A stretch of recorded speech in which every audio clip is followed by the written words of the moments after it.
Over the last few weeks, the Dáil seemed to discover for the first time that people under 30 exist, and these avocado toast munching millennials actually want to be able to afford a home to call their own. It's almost as if paying €2,000 rent a month to an investment fund for a property that will command a mortgage of 12 or 1,300 isn't all that desirable. So naturally, our esteemed political system kicked into high gear and did what it does best: started a blame game. You were a member of the government at the time that welcomed in the investment funds. I really think Sinn Féin, your party, speaks with a forked tongue when it comes to home ownership. Not at all. Including I'm all for housing. You and your colleagues damn well destroyed this country with your housing policies. Your policies are shallow. There's an absence of substance behind them. You're more about rhetoric and sloganeering than you are about substance around housing. This Dáil has become a tedious shame circle where casting judgment is far more common than actual usable solutions to solve the housing crisis. But the truth is, no one hunting for a house at the moment gives a damn about the political pass the parcel when it comes to blame. They want gaffes, not gaffes.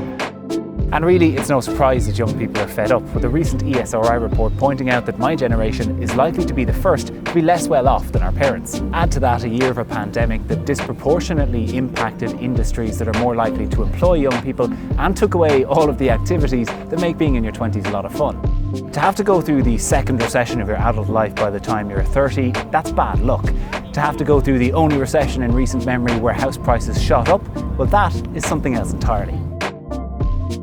So what are the solutions? Well, the Affordable Housing Bill got more bad press than it probably deserved, and if it works and works at scale, then it could provide affordability for a lot of people around the country and increase the supply of housing.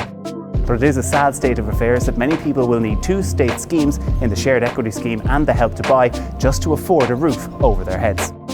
But of course, the only thing that's really going to fix the crisis is supply. The Department of Housing believes developers are reluctant to build because they don't know what kind of prices they're going to get in 2 or 3 years' time when the houses that they start today are actually finished. And so they're hoping by putting more money into the economy and into the hands of buyers through the likes of the shared equity scheme, it will get developers moving on the some 80,000 planning permissions they're currently sitting on.